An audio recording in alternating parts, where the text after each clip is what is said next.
We are starting very unusually ahead of schedule, which worries me a little bit because people are never on time in Berlin. But we're out of Berlin now. We're out of Berlin now. It's true. We're in Germany now, so being punctual is being late.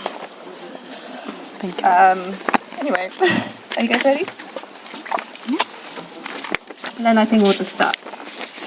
So, as you know, our main talk today, this evening, is about the invasion of Ukraine, and what we really wanted from this event is to have two speakers from the two most affected countries by this situation, by this war, to maybe speak about some leftist perspectives on what is going on, and to give some insights from the movements that are happening within both Ukraine and Russia, and also maybe open it up to a more internationalist discussion on how we can build solidarity with these movements there as well. So I'm very happy that today we have Oksana Dutchak with us, who is from Ukraine, and we also have Sascha from the anti-war, the feminist anti-war movement in Russia. So thank you both for being here.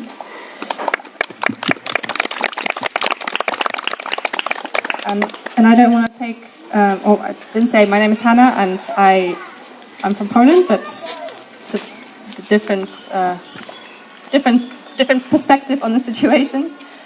So I won't be really talking much. It's actually really about hearing what our speakers have to say. We'll start with I have some prepared questions, which were actually prepared by Adina, who's also in our group. And so thank you for that, Adina, for doing the concept for this. And then after some first questions, then we'll open up the discussion to the broader round. So without further ado, maybe if you both could start with just talking about what the resistance movements in both Ukraine and Russia towards the invasion are looking like at the moment, and maybe then also talk about specifically the leftist kind of perspectives and leftist kind of pockets of that, if that's good with you. I don't know who'd like to start. Oksana? Yeah, sure. Okay, good evening. A little bit closer. Okay, good evening. I'm glad to be here, though it was a little bit hard logistically, but yeah. Okay, so what can I say about popular resistance in Ukraine? There is this myth sometimes spread also by some part of the Western leftists that we have like an evil government who is forcing people to go to war and fight. And the problem is with government which does not want to, to do anything, or which continues to resist to what should not be resisted. Of course, it's a total myth, and some people are eagerly using popular polls when they are consistent with their position, and forget about them when they are not consistent with their position anymore. It is very visible, for example, in discussion about Ukraine and NATO, and I think we will go back to this question later in the context of NATO in general. But many people were using polls of Ukrainian opinion, of population of Ukrainian, when people were mostly opposing joining of NATO. But when the situation swing, and it happened basically, it started to change gradually from 2014 and radically changed in the beginning of this year, of course. The same people stopped using the opinion polls. But I think we should pay attention to opinion polls and to counter-argument the argument that it's about Zelensky government and which are forcing people to do what they do not want to do. According to recent polls, 82% of Ukrainian population agree to the next claim. Under no circumstances should Ukraine relinquish any of its territories, even if this prolongs the war and threatens its independence. 82% of people. That's current poll. So there is nothing behind the myth of the evil government forcing people into doing something. This poll indicates that in perception of Ukrainian people, this war should be done. It should be the country should be defended, the society should be defended, and it's not the war of Ukrainian government anti-Russian government. It's also the war of Ukrainian society to defend itself and its independence. So it's basically shows very obvious that it's a war for self-determination, for me at least. and it's supported by the majority of Ukrainian population, but the vast majority. As for the leftists, so basically popular resistance is big. It includes like military resistance, it includes mobilization of society to provide humanitarian relief, to evacuate people from dangerous zone, to settle them in new places, to fundraise, to assist those who want to flee the country and all the rest, to do international campaigning in support of the struggle and so on.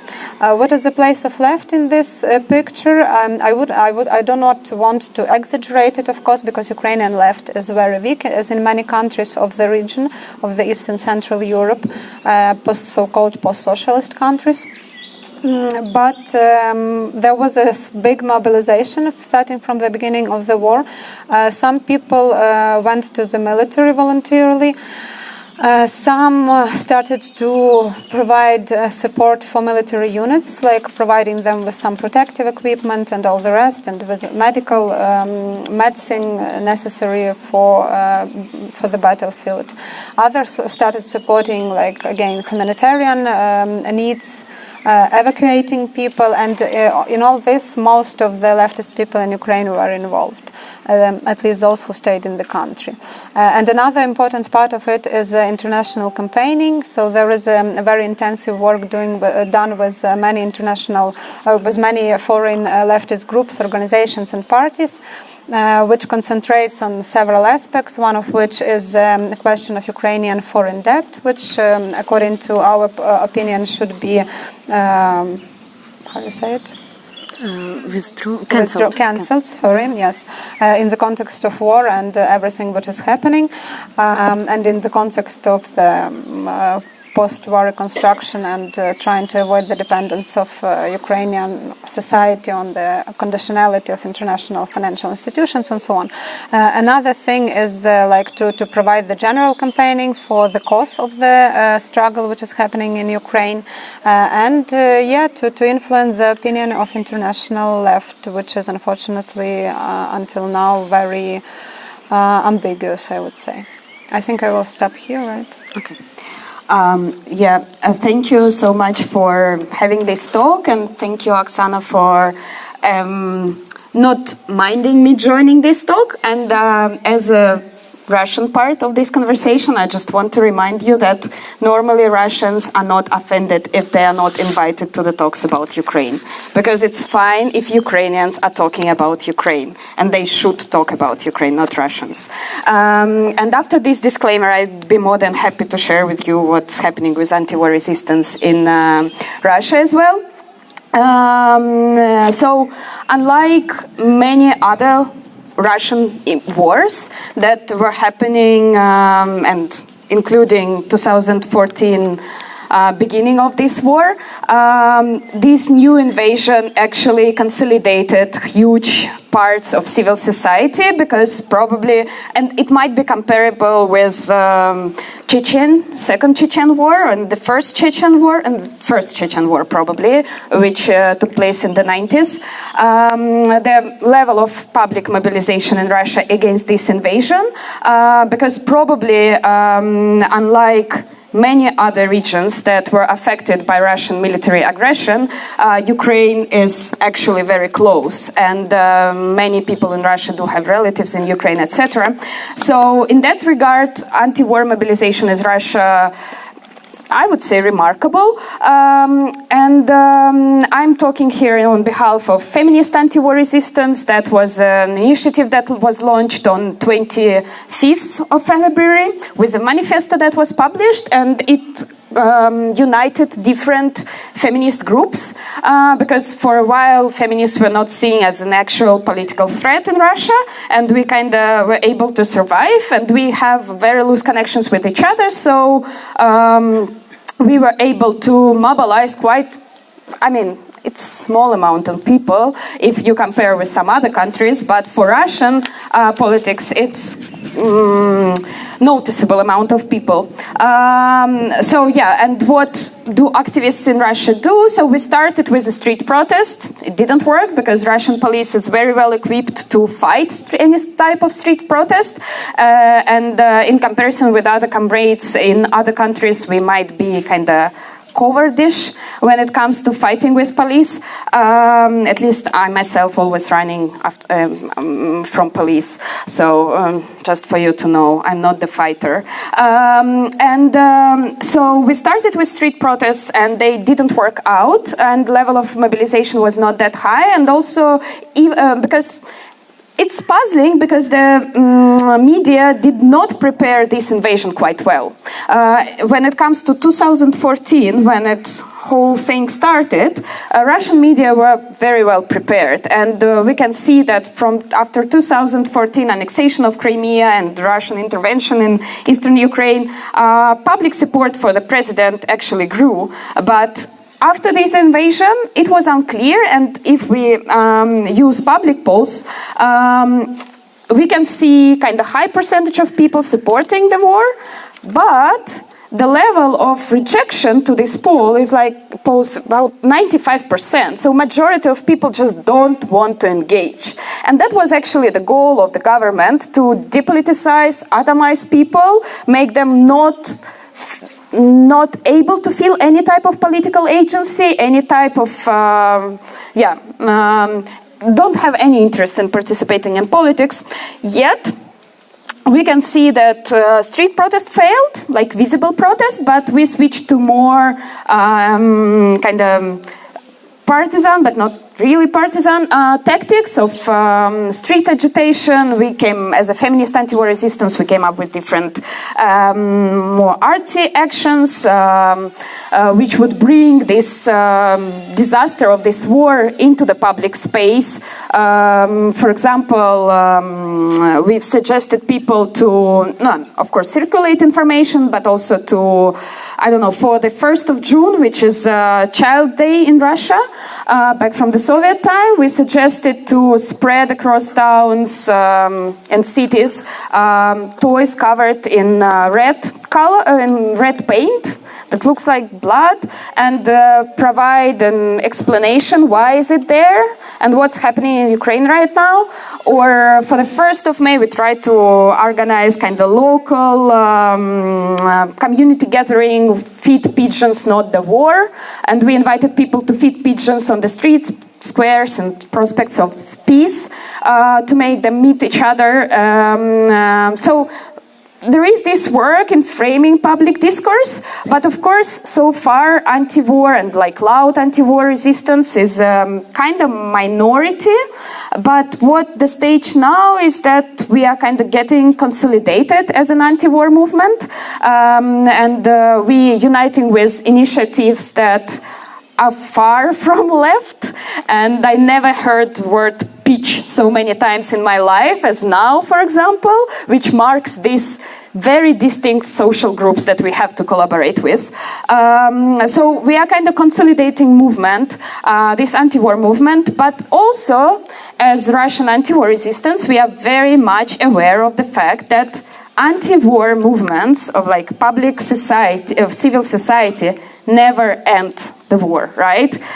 Vietnam War was not stopped because of huge protests, or Iraq War was not stopped because of huge public mobilization, right? There are different tactics and strategies. We are trying also to work with soldiers' mothers, trying to do something about missing soldiers, which are drafted soldiers who were sent to the war. Often Russian state denies the fact that they were there, and they died, and they are presented as missing person. And it actually started to switch in probably public opinion. We don't know yet.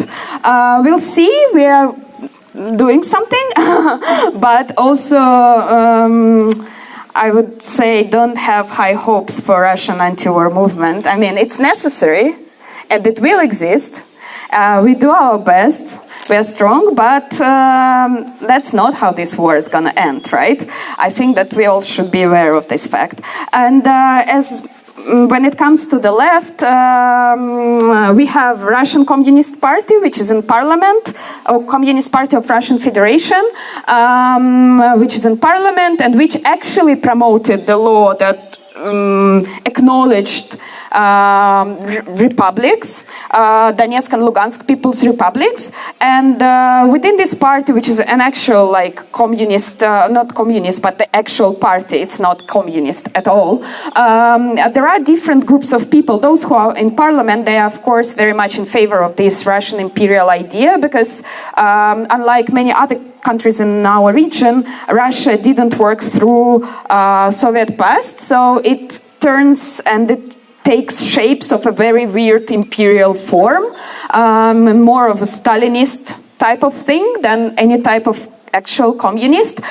So this party, like its establishment, is in favor of the war, but its rank and file members have different opinions. And they're actually trying to articulate them, and normally they are expelled from the party after that. And there are lots of small grassroots left wing, like progressive left, as also I'm part of, movements, which are actively against the war, but our mobilizing power is honestly quite small. Again, there are some initiatives, but they are so tiny in comparison with the population of Russia. So yeah, I can answer questions about them, but I don't feel that I should talk too much. Thank you. I was going to ask you. Yeah, I forgot about another aspect of this question, which was sent before. There was an issue of other Ukrainian leftists, most of them who have been in exile since 2014. There was a group called Borodьба. Part of it, they flee to Donetsk and Luhansk People's Republic. Part of them flee to Crimea, to Russia, to Germany, and some other places. And the question was like that some people on the West are arguing that it should better be listened to those people. Well, the thing is that Borodьба doesn't exist anymore, basically, because it was further split on the 24th of February. One of its leaders denounced the Russian aggression strongly and opposed it strongly. In the end, the organization basically dissolved because others were very pro-Russian war, and now they have a public in Telegram, which I was reading it on the first days of the war. Then I stopped because it was unbearable, because it's basically now a very imperialistic, very militaristic, very aggressive public, which is basically done by one or two people who are still left active from the organization. And yeah, I mean, if you read Russian, you can try to read this public, but I strongly discourage you, because I mean, after that, I mean, personally, I maybe because I'm from Ukraine, because when I read it, honestly, my only reaction is like I want to vomit, because it's just unthinkable what they are posting there. But in the end, this organization basically doesn't exist, as for now. Thank you. I think before we move on to the more international context, Sascha, you already talked about the obstacles to the resistance in Russia. I don't know if Oksana, you might want to talk a little bit about what you see as the obstacles to the resistance in Ukraine to be at the moment, from within Ukraine, and then we can start moving on to internationally as well. But is it a question about leftist resistance or general resistance? General resistance. Okay. Well, there are many. Yeah, I was trying to make a list, and then I understood does it make sense, because there are too many, so probably I will stop on some. So I think, yeah, I'm naming them not in the list of priorities, like which is the biggest obstacle or less important. So just which came to my mind, like one of them is Russian military power, which is definitely bigger than Ukrainian one, like many times, no matter if it's like logistic problems or professionalism problems, but it's huge. And Russian's government total disregard of either lives of their people or even more of people of previously colonized ethnic minorities of Russia. Now Russia, they were not in Russia some time ago, but now they're in Russia, and they're ethnic minorities, and they are unproportionally represented in Russian military, because they live in very in very depressive, economically depressive regions, and going to military service is sometimes the best opportunity for men there. And so, Russian disregard of their own people, especially from minority groups, Russian disregard of the people who live in Donetsk and Luhansk Republic, whom they are supposed to defend and liberate, or Eastern Ukraine in general. So now there were a lot of reports about, first of all, men in Donetsk and Luhansk Republic were forcibly mobilized just on the streets, basically, and was very little preparation thrown ahead of the Russian army just to, how you call it in пушечное мясо? Fodler, no. Okay, like a disposal. So they were just used to the disposal. The Russian disregard definitely of people who live in Eastern Ukraine, Russian-speaking population, whom also they were supposedly to disregard, and who is the main victims of this war because of the closer to or proximity to Russian border. So it's the most heavily shelled region, and especially like Kharkiv city, which is the biggest Russian-speaking city in Ukraine. Which is under heavy shelling for months, totally, and not even mentioning Mariupol. Of course, Russian disregard of Ukrainian people, which is kind of totally obvious from what they are doing, and which is totally scary from what they are saying. Like there were this numerous pieces, not numerous, but few outstanding pieces published on Russian state medias with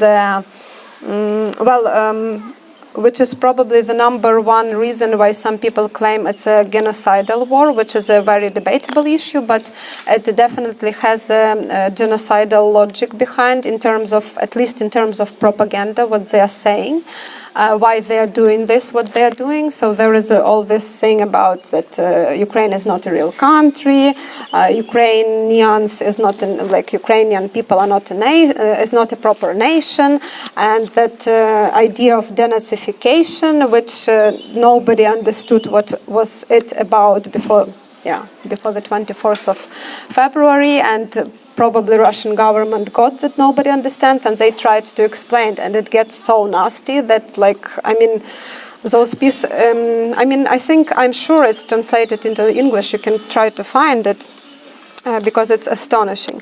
But the main point is that from this piece, which was published, I think, on the beginning of April, it explains, this Russian propagandist guy, he explains that it's not about Nazi battalions anymore. It's not even about the whole military, which is now equal to Nazi battalions in general. It's about all those Nazified masses of people who have to be punished, who have to be conquered, and then denazified, in meaning repressed ideologically, educationally, so censorship, repression, all of that. So disregard of Ukrainian population in general. And of course, Russian propaganda machine, which is enormous and which have been developed for years. I think for the last 12 years, it's just the prominent example of how far propaganda can go. It made some people from left believe that Russia is some kind of trying to restore the Soviet Union, so that shows how impressive this machine is. Some sociologists speak now that the main outcome, I think it was Yudin, a Russian sociologist, that the main outcome of this propaganda now in Russian society is not that people really believe in all what they're saying, but people just don't know what to believe in, and they say, okay, we know nothing, so we cannot make any choices.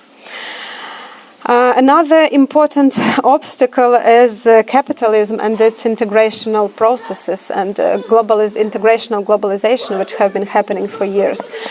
All the interests of European economic elite, and which very often coincide with the interest of Russian economic elite. All this thing about total dependence of Western, not only Western, many other societies on Russian, and not only Russian, but of other autocratic regimes, resources like oil and gas and everything. and it shows like how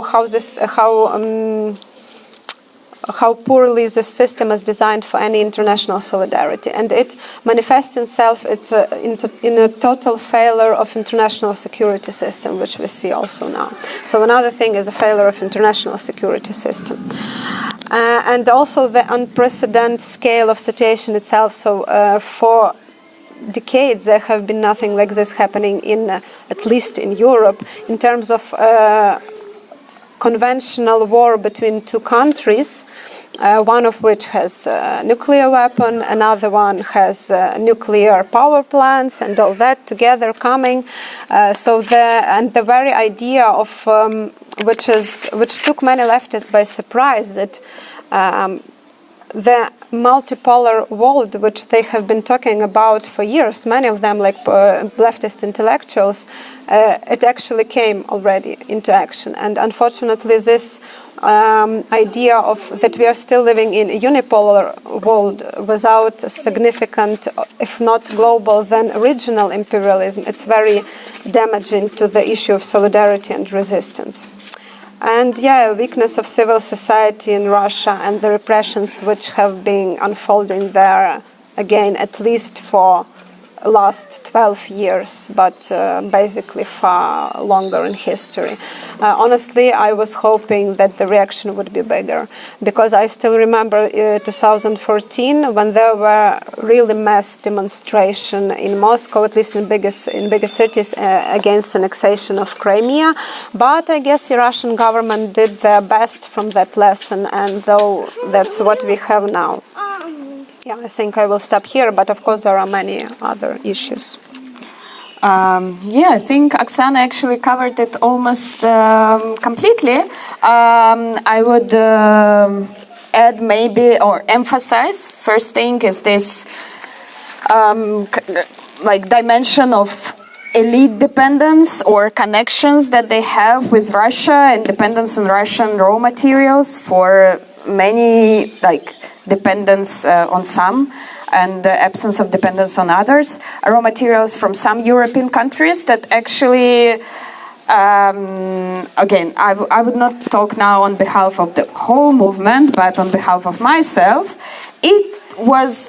It has been making me very angry for many years, because the shit which was going on in Russia and was done by Russia was going on for so long, and still people do handshakes, they build this Nord Stream 2 and do this old shit, while Russian military and Russian army kills people abroad and in the country, and it's okay for everyone.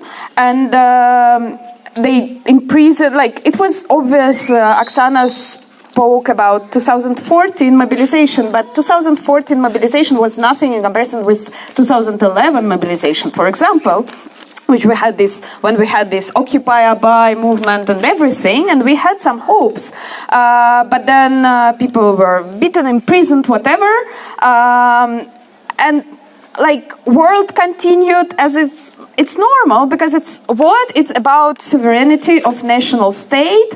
It's always about responsibility of people within national state to bring some change via civil society and all this bullshit, which clearly doesn't work, because Western elites were covering for Russian capital for so many years. They were interested in it, and they were selling weapons to Russia despite embargo after 2014.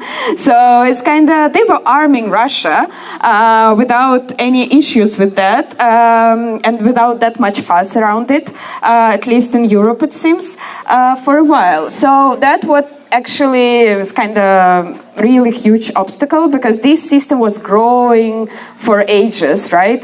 Of course, the repressions, depolitization, propaganda, everything that Oksana said. And I would add only one more thing, maybe, that it's also not that often articulated in a public space, is that Russian regime is more and more right-wing as it articulates itself, and it also collaborates a lot with local far-right groups, for example, and that for anti-war activists, like very often we have cases that are initiated not by the government, but they have their own kind of agents in all these groups who are reporting to the government. So it's like volunteering far-right. Hello? Oh, okay. Volunteering far-right people who very much help Russian government to fight opposition, which I want to emphasize just one more time, right? Because it often happens that we talk about this issue in Ukraine and it seems to be not existing in Russia, whereas many of my friends actually suffered from these far-right activists trying to threaten their life, their work, whatever, their families. So, yeah, that's it. Thank you. Thank you for that, both of you. I think we've already started talking about the international aspect of the war, so I think maybe we can move on to that, which I'm sure is interesting for everybody here as well. So maybe you've already mentioned, Oksana, that you found the response of the Western left to be ambiguous at best. So maybe we could, maybe you could both articulate what you have found the Western leftist response to the war to have been, and I guess what's tied with that is the delivery of arms. So maybe we could start talking about this topic, which I know is what's on everybody's minds. I don't know. I don't know who of you would like to start with this. Oksana. Well, I can start, but I won't say much. I don't know what to tell about this topic anymore because, I mean, people have been explaining, and like progressive part of Ukrainian left are saying arms should be delivered. Russian anti-war movement are saying arms should be delivered. But still some people consider not. I don't know. I mean, of course I'm not like, I'm not the solution to anything. I understand that the issue is complicated to an extent, but unfortunately usually people who oppose arm delivery, like principally in this situation, I'm not sure I have. On the beginning, I was saying that okay, I know that there are people who are opposing sanctions on the left and people who are opposing arm delivery. I have nothing to say to those who oppose sanctions, but I still can continue talking about those who oppose arm delivery. I'm not sure I still can do it, and not because I think that nothing could be said here or people cannot be convinced. I just don't have any more arguments except those which were already said so many times by so many people. As I understand, people who oppose arms delivery, they principally deny the essence of this war, which is obviously from materialist analysis an imperialist war, and on the side of Ukrainian society, a struggle for self-determination. And if this accent in the situation are accepted, I don't understand how how people can still oppose armed delivery. If they are not accepted, okay, but then I don't understand how it can be perceived. Of course, okay, I do understand. I heard all these things about proxy war, clashes of two imperialists, or other thing, or abstract pacifism argument. But well, they are not valid for me, and I think they should be valid to less people, I guess. But maybe then, if somebody has a direct question, I can answer, because there are many ways to argue against arms delivery. They are all wrong, in my opinion, but I can answer to direct questions or argument from that side. I don't want to cover them all now.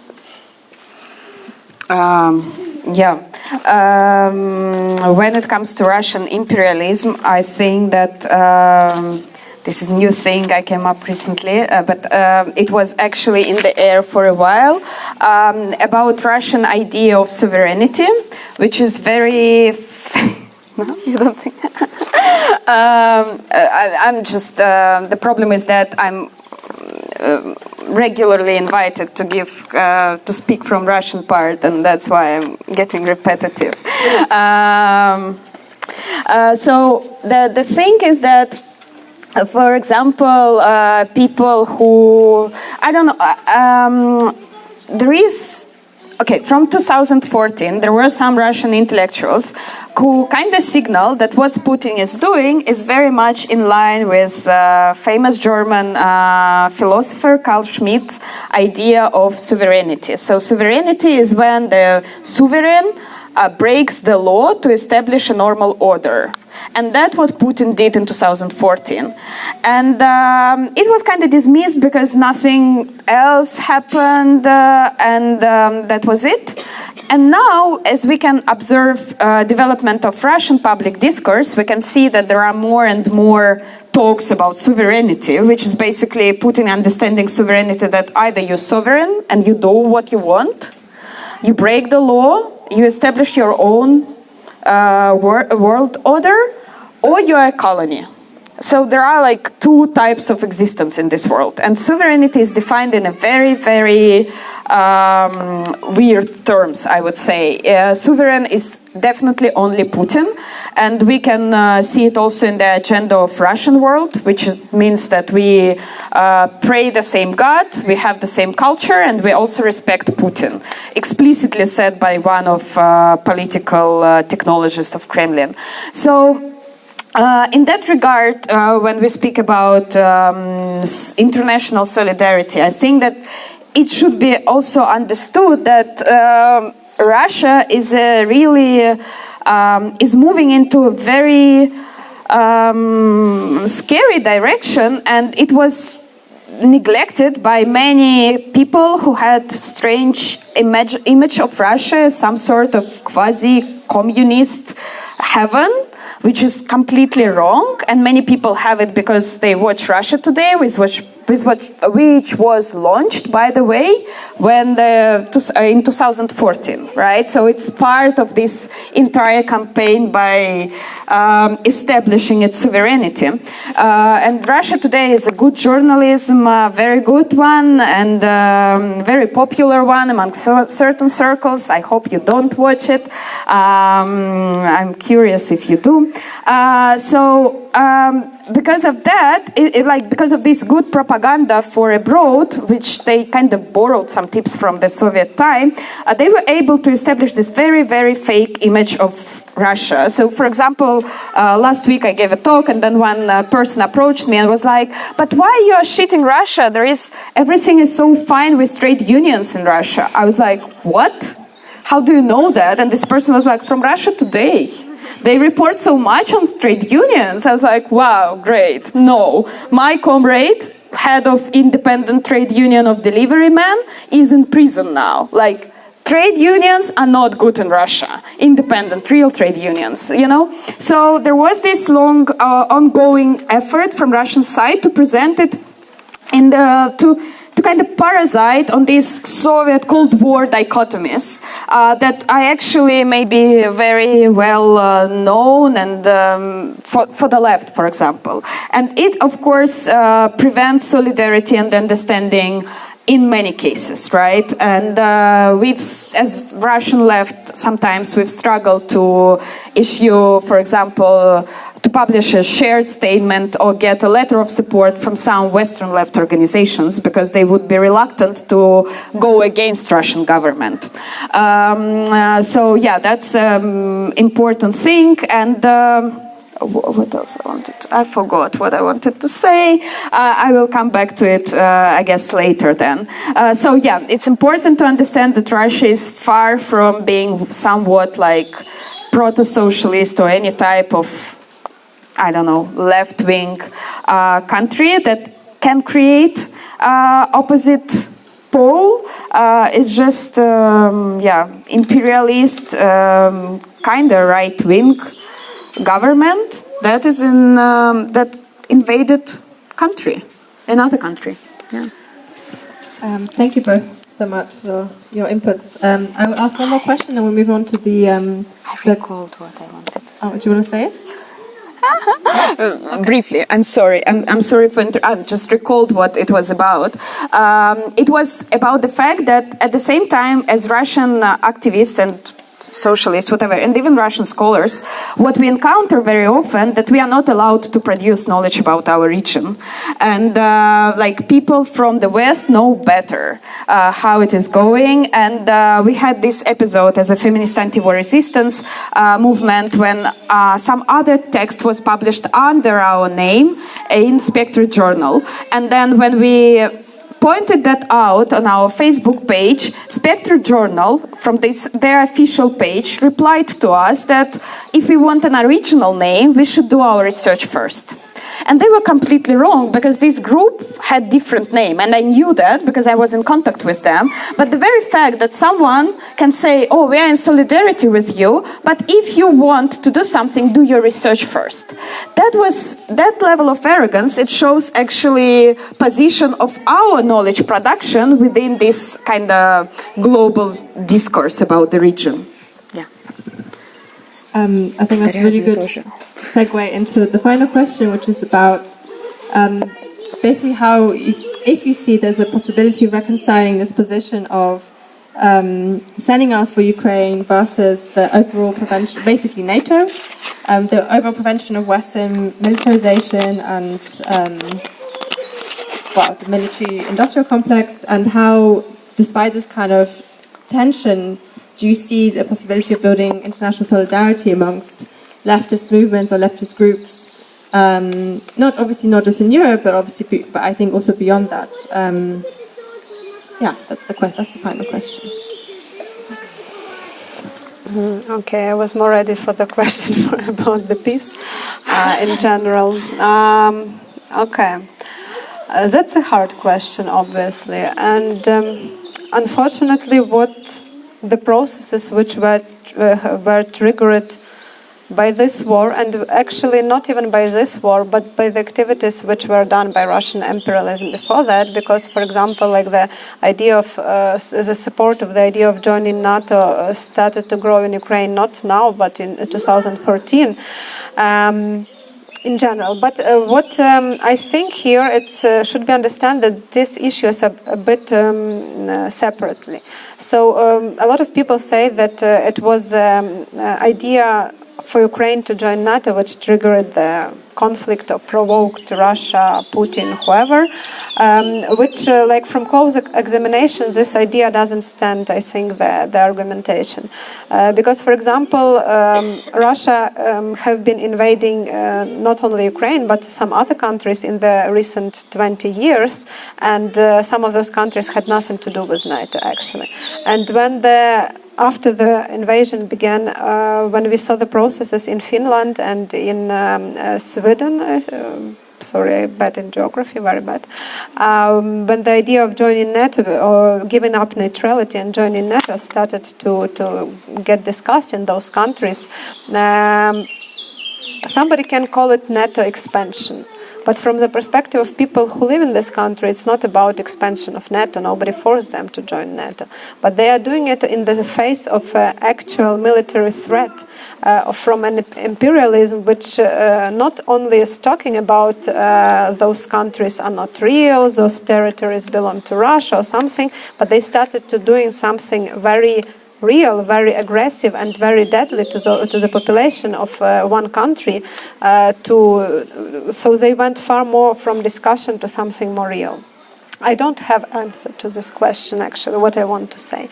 But I also see that for the Western left is all the talks about NATO provoking Russia, and that was because of the idea of Ukraine joining NATO and so on, they occupy far more space than, for example, the opposition of Finland to join the NATO, or for a position for other countries of the region to join the NATO, at least what I saw now. And also to compare the reaction of Russian government on the processes which have been happening, like, for example, in Finland, who has a direct border with Russia, the reaction of that, of Russian government to those processes indicate that in Ukrainian case, it didn't, at least not everything was about NATO, and probably the vast majority of reasons to do what they've done and what they have been doing has nothing to do with NATO.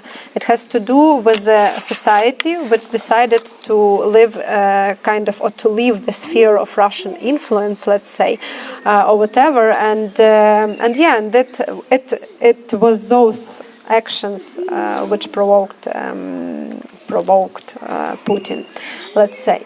And when people start to speak about, I'm also kind of making all this reference that I understand the complexity of the situation and the question of NATO and militarization, but when people start to put this argument as the central one, the good idea is to ask whether they whether they would campaign, for example, for demilitarization of Poland now, or for demilitarization of other neighboring countries which receive threats from Russian government now.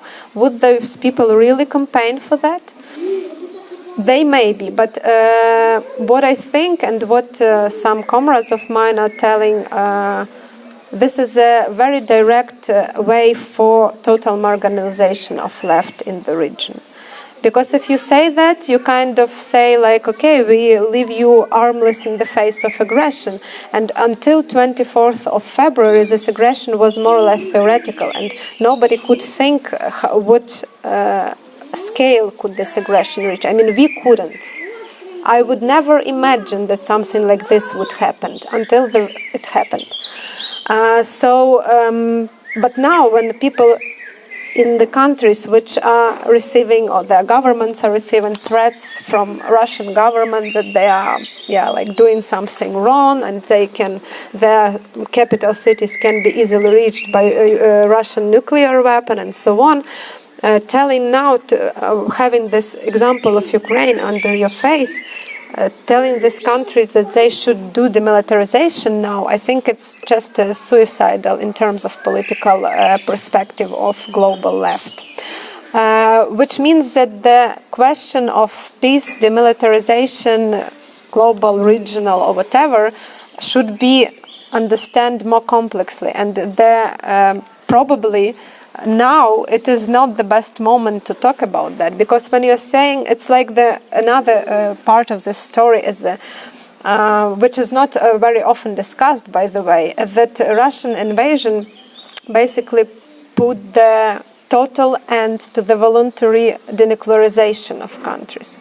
Because that's what happened, like all the countries who still have nuclear weapon, they would never give up it now voluntarily, because they see that it's one of the good mechanisms to prevent them from what happened to Ukraine. And this is also very scary. And we also have to think what to do with it. And I think that speaking about all this issue of demilitarization and denuclearization, of course they should be discussed, but they should be put into the context, and this discussion should not go in abstract terms, it should be historical. So we should, on the concrete historical processes which are happening now, which are disastrous, which are scary, but you cannot speak about some abstract political slogans without paying attention to these processes. So the question was about International solidarity. NATO. I think that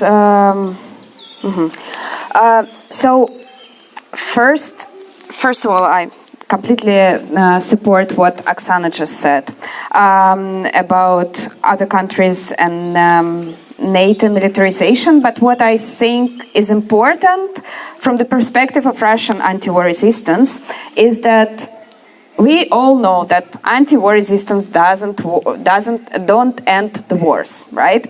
So the goal of the very movement of the very anti-war mobilization is actually to be able to participate later in some political reconciliation, peace processes, whatever is come.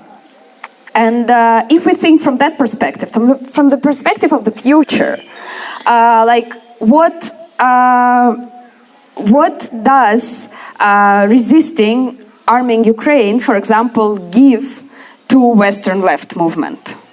what it gives them impossibility to talk to Ukrainian comrades when it ends. And hopefully it ends soon and with less losses that it can, etc. Right? So what's puzzling me is that there is this kind of abstract reason that is driving all these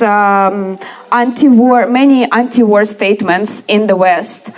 And there is no idea of actual solidarity and desire to talk to people whom you actually want to support with your statements, right? Because I think that it's very important for us, as Russian feminist anti-war resistance, we totally position ourselves as allies of Ukrainian resistance. And for us, it's very important to support demands and to be able to talk after this hell ends, right? And if you resist and if you repeatedly dismiss position of people from the region, then like how are you supposed to talk to them after it ends? Like, or your hope is that they will turn into another Palestine and it will give you a very comfortable moral position. Right? It's just, I think that it's very, very like problematic because I think that it's very much connected with our vision of the future and with our, do you think that Ukraine can be a subject in the political process afterwards, right? Or you would prefer it to not to exist anymore and just like support its partisan guerrilla struggle, which will be armed for sure. Very right wing. And probably very right wing. We don't know. So it's for me that's the puzzling moment that I don't get from the Western left. Like, what's the vision of the future then? Like, with whom you are planning to talk if you don't support Ukrainian left? Like, then whom? Like in that situation, you know? I don't understand who would be your comrades in the future then. When it comes to the expansion, I guess I said it already. I don't think that we should keep dismissing Russian ideology, which sounds very strange sometimes and absurd. But I think that Oksana is completely right that all these threats are more than real. And in that regard, right, we should... I think that we should be aware of this fact.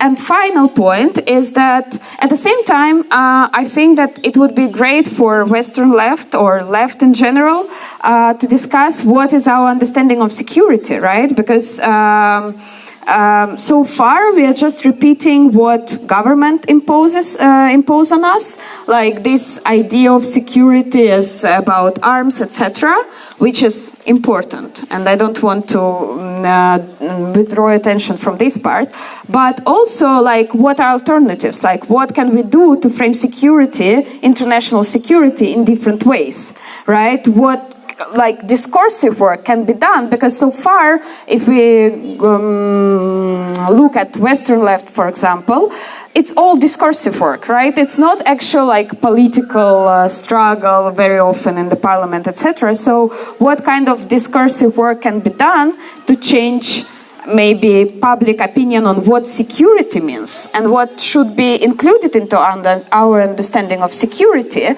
and who should be included in designing our international security programs, right? So. Thank you so much. I think that's a good place to stop the first part. Thank you to our speakers for saying everything. I think we can open up the floor now to some questions. I would just, before we do that, I would just encourage you to ask questions rather than make comments. And if you, and I would please ask everybody to ask questions or say whatever you have to say, but from a position of solidarity, because I don't think we would like to go into a big discussion about whether arms delivered to Ukraine is the right tactic or not, because as I'm sure you've understood from our speakers, it's quite an exhausting question to be constantly asked. So I would encourage you to use this opportunity to ask our speakers different kinds of questions that you might have about what's going on. So is anybody with a question? Maybe, great. Все норм. Я в конце вообще напилась. Ничего не что-то было понятно в конце. Все нормально? Are there parts in the anti-war movement that are acting? Yeah, maybe. I think it's just speak more loudly. Yeah. Sorry about that. I mean, it's a relief actually. So are there parts in the Russian anti-war movement that are acting as an anti-draft movement as well?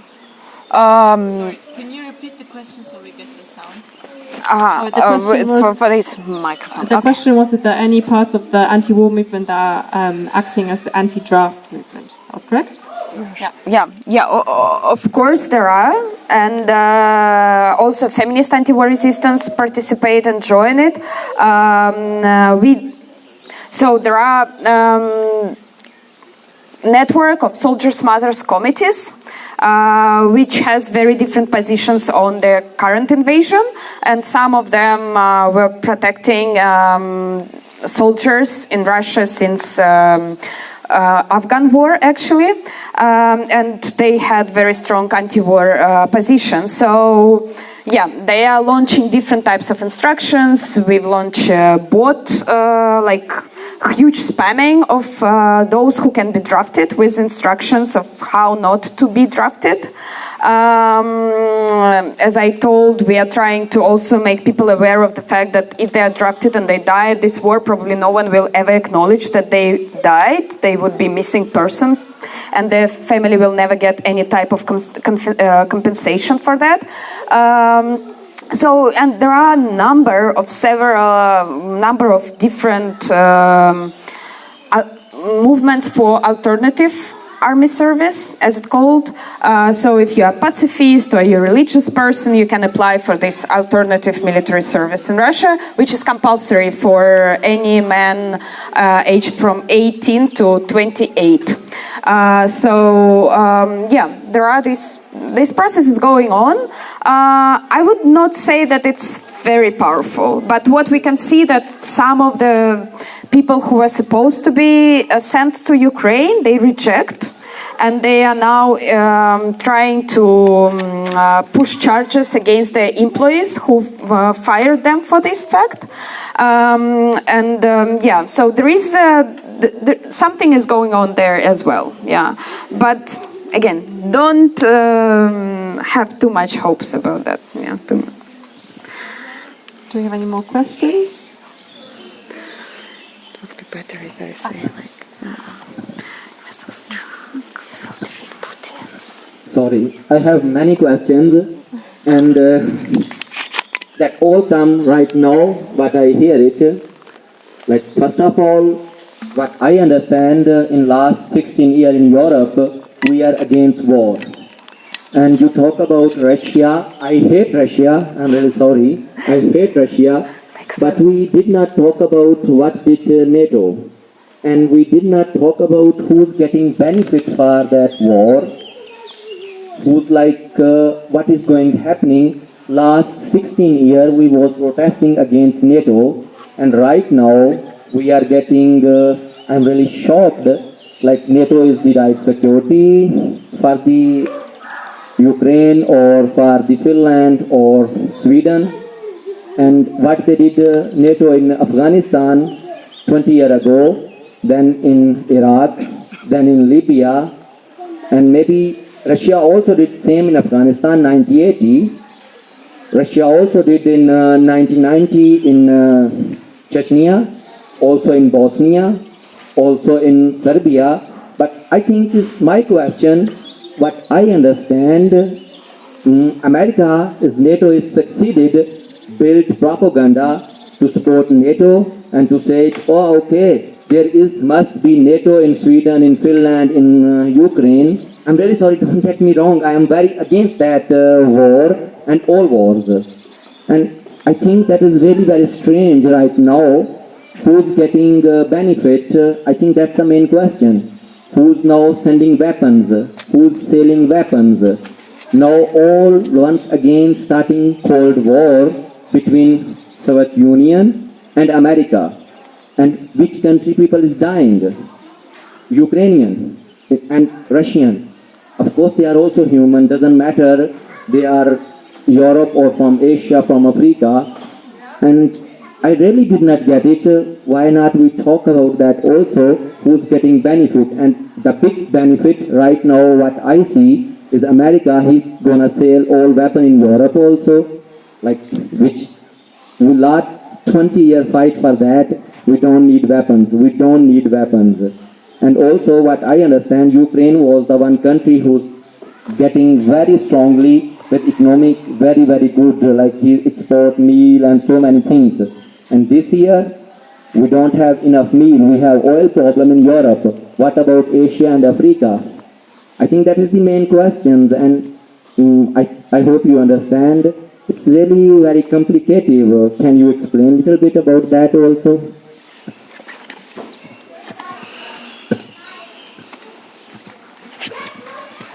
Which one of you would like to start? First, yeah, it's very good question, and I would probably react to it differently if you were like a German person. It's not a racism. It's just because, yeah, the issue of African and Asian countries is very important, and I don't know how to speak about this issue. It's probably one of the things which puzzles me the most, because what I feel that I don't have arguments yet to explain, for example, people who have the devastating consequences of NATO aggression or US aggression, like Iraq or many other countries. I don't have argument yet to explain them why, for example, we are holding why our positions are different with them and between me and them, of course.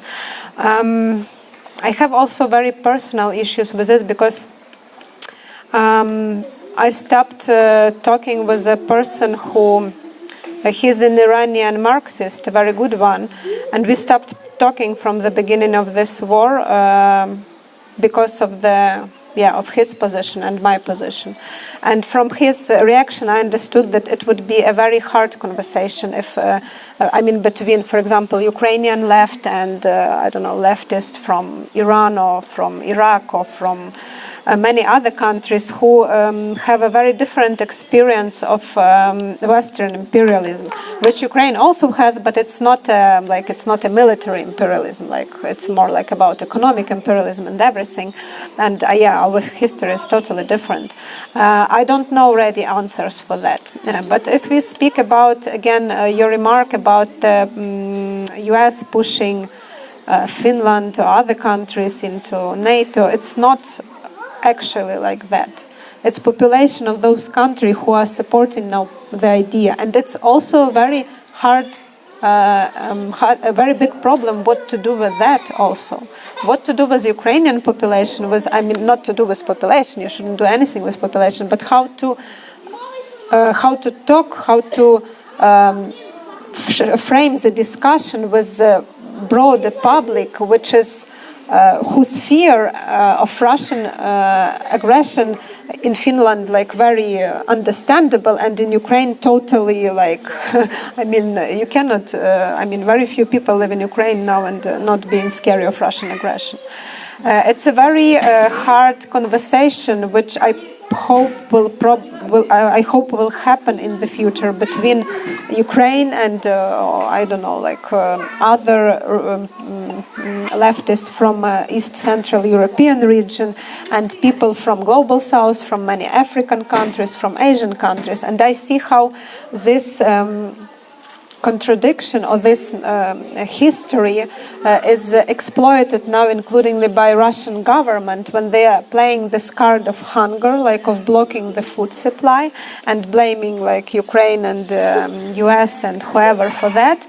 And also recently I came into, in one material, I came into an idea of Putin trying to consolidate this ex-colonial ex-colonies or post-colonial countries or countries from the most poor region of the world around his idea. I can understand why, how it works and why it works. What I don't understand what to do with it actually. And I think that one of the biggest problem, which I also understood some months ago when this war started, is also on the side of Ukrainian left is a big West-centric perspective. So we are we are not totally free of that. We are definitely into this frame of being part of Western leftists, right? Now I think many are understanding the mistake of what was done. But it's really hard being in a kind of Western education, going to some of us to Western universities, and being into all this theoretical framework, not to get into this illusion. After the invasion, at least for some of us, it became clear that we made many mistakes also in this regard. I don't know how to correct them, but we definitely have to think about this. And I think that the discussion between leftists of the East Central European countries and many post-colonial countries, I hope it will happen, and it will be a very hard discussion. But I hope, maybe I don't hope, but I have some reserves for the success of this discussion. Yeah. No. Anybody?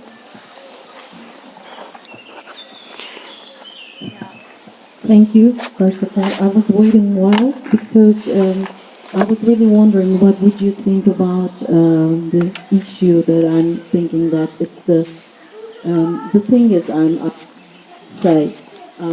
I believe that it maybe the starting point somehow in some level in terms of the issue that the collaboration of international left.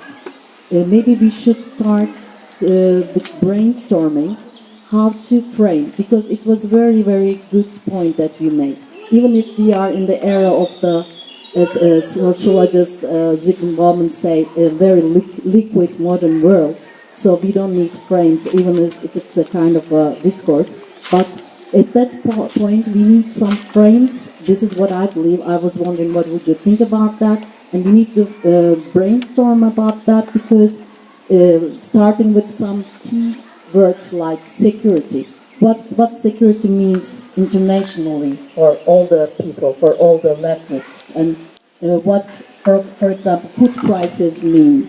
And because as even if the points that you made really, really important, there are very different different powers who benefits from the different regions. So it is very complicated, very complex. So starting with framing, a very, very brainstormed framing, maybe this might be helpful to get a start to collaborate internationally in terms of these issues. Then security, food prices, and that other keywords might be found, and we can focus on it, on some of them. Then, which is very free from the cultural and ethnic heritages. These are trans-cultural, trans-ethnicity, and so if you focus on that, so what would you think? How can we start to do that? To frame it as articulating the arguments, actually clarifying them. We need to brainstorm on them. This is what I believe.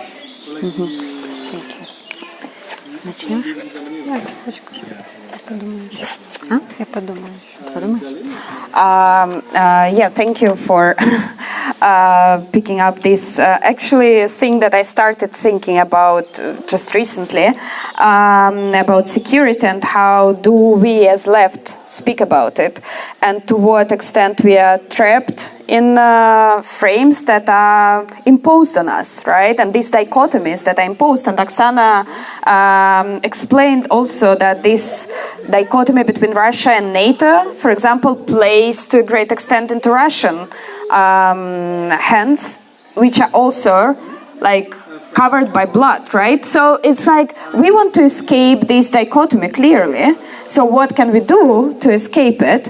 And also to think maybe broader than just this, I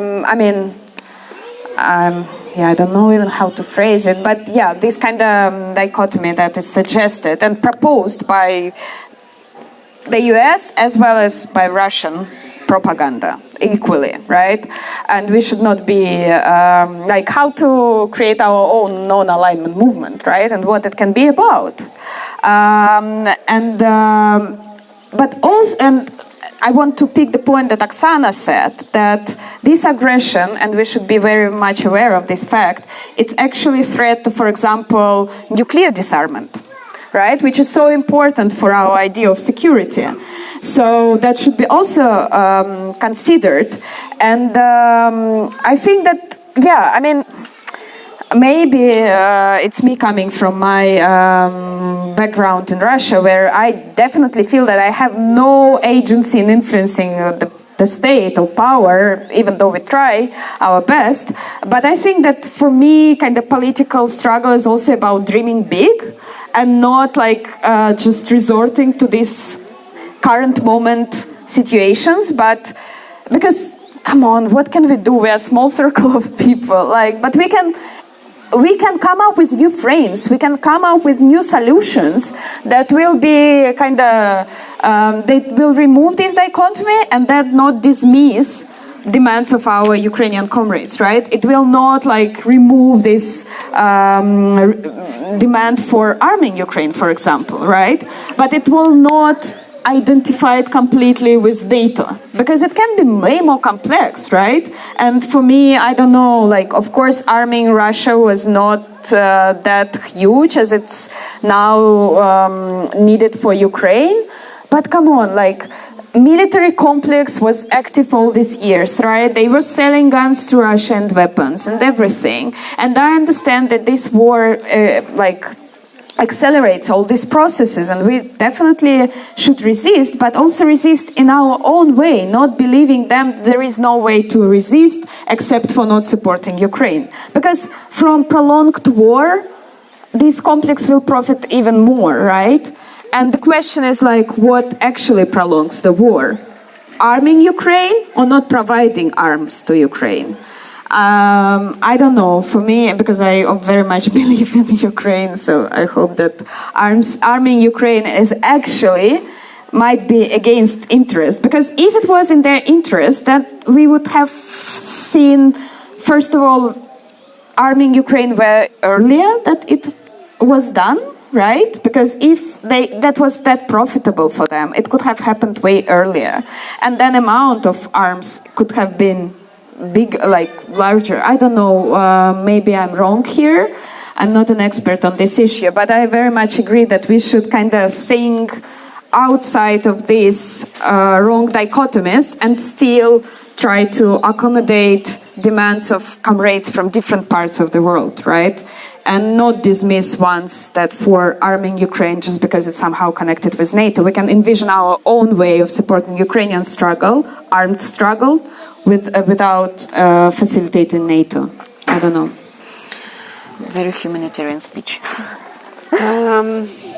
I think speaking about what any terms, any frame means for us, it's important. For example, I would suspect that for many leftists now the term peace means very different thing, though it's something very simple, seemingly. But I think first would be frames for whom. If we are speaking about left, international left, including left from post-socialist countries, left from African, Asian countries, and Western left, let me express some skepticism, because we have a lot of good frames. We have the frame of self-determination. We have the frame of imperialism. We have many, many good frames, but it's not working, because the problem is probably not in words. What is the problem about? It's another discussion, and I'm not sure it's but I don't actually see much point to invent new frames. Like, okay, we can say these frames are not working, but are we ready to say that? Like to say that all the like theoretical heritage of Marxism or whatever other parts of historical left, they are useless. So we should understand first why they're not working, and then to think whether we really need to invent new terms or to rethink the terms which are actually very, like for example, the term security. Yeah, I know it's a good term. I know people who work with this term, but for me, as a left feminist person, it sounds a bit like coming from international organizations, which are very problematic. We can we can brainstorm or discuss to understand what we put in these terms and trying to come to something common. But I believe this kind of strategies, they work only in small groups. Like it's not, unfortunately, it doesn't work in big political discussions. At least from my experience, because people come into political discussion, especially if it's not live political discussion, they come in with a predetermined understanding of these frames. And yeah, I mean, they come and something like, yeah, it's a war for self-determination of Ukrainian society. And then other people come and say like, there is nothing good in Ukraine to defend. That's the actual thing which was said some days ago in the discussion with German leftist. Like Ukraine is a wrecked country; there is nothing to defend there. So, like the issue of how to discuss it, who discuss it, and for what reasons, and whether there is a goodwill for that discussion on the side of people. It's a very crucial.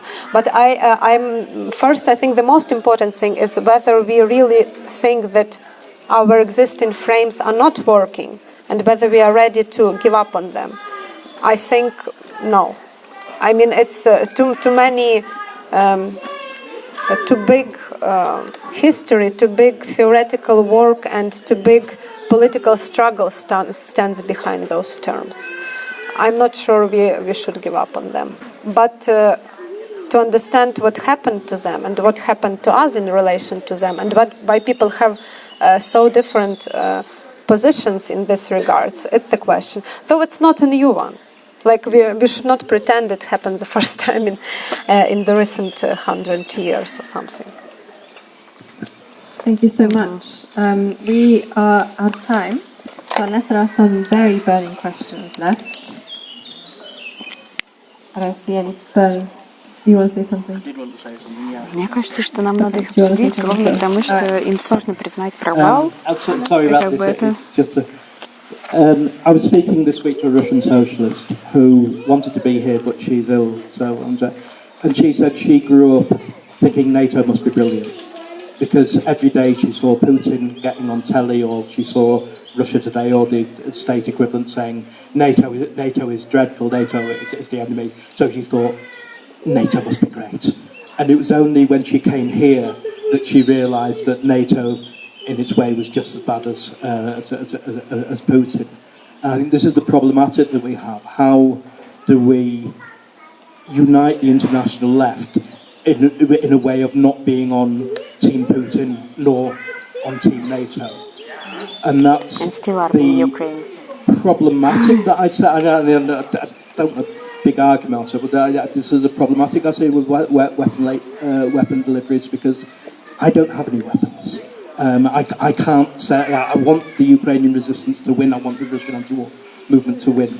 But the people with the weapons is the German government, which is using it as a pretext for massive arms program, or it's the USA and things like that. Is how do you make the demand for arming the Ukrainian resistance without ending up, despite yourself, calling for more strength to NATO? Because I don't think that helps unite the international left either. Transparency of military budgets. I mean, I think that there are instruments to be able to provide weapons to Ukraine and still not like there are inner struggles within Europe. I'm definitely not up for like military complex to become stronger and stronger, right? Maybe I'm wrong, but in Germany, probably you don't need it. But this argument is coming from like position that either we have this situation which is not transparent and not like in our responsibility, or we don't support claims of arming Ukraine. I think that there are ways to, I mean, again, I'm not very much knowledgeable about this fact, but about the reality, but I think that there are ways, and there are ways to come up with new solutions for this situation, but not to dismiss, for example, certain things just because it's difficult, because we don't have like ready patterns for that, no? Like, I don't know, again, how transparent these budgets are. I assume they're not quite, because there were some like news about these budgets and transport of weapons recently revealed by special investigative journalism, right? It's not that you can just go on this website of the Ministry of Defense and see how do they spend money, for what, etc., because that counts as a part of security. And that's why I'm talking also about security as an important part to make this transparent and to make these distinctions that are so vital here. I don't know. Maybe Oksana will not agree. You don't know. I don't have an answer. Okay. I think we've run out of answers for tonight. One more burning question. All right. Все, теперь уже просто осталась пьяная я, как бы, которая говорит им, что типа думайте головой, не шопой, заебали. Like it's about how do you see the future of the civil society movement inside Russia? Like at the beginning of the war, like there's punishment so how do you see? Say the question. Thank you. So that was the question about how I see civil society in Russia in future. It depends on what kind of future we will have, and I think that you should not be disillusioned that it also very much depends on the situation in Ukraine, right? So it's actually a tricky question. Sometimes I try to resort to astrology to help me with the solution. But no, the point is that we are definitely moving towards more and more militarized dictatorship. And the level of repression increases. They introduce new governmental bodies that should kind of keep an order during emergency or martial law. So probably it's going to basically demolishing civil society in Russia the way it never even existed, and it's a problematic construct, as we all know. So yeah, it's in this now, I would say, the perspective looks quite gloomy for any type of public sphere, independent organizing whatsoever. Yeah. Thank you for the question, though. All right, thank you so much. Thank you to, well, first of all, thank you to our speakers for the great inputs they made today, and also for coming, especially to Oksana for actually coming today from Leipzig. That's, we really appreciate you being here with us. And thank you to everybody. Well, first of all, yes. Thank you. And thank you everybody for your questions, for being engaged in the discussion. Obviously, I think we're about to have food, which I think everybody, I'm sure, is quite happy about. So we can continue some of these discussions over dinner or not. We can talk about something else. But thank you so much. And yeah.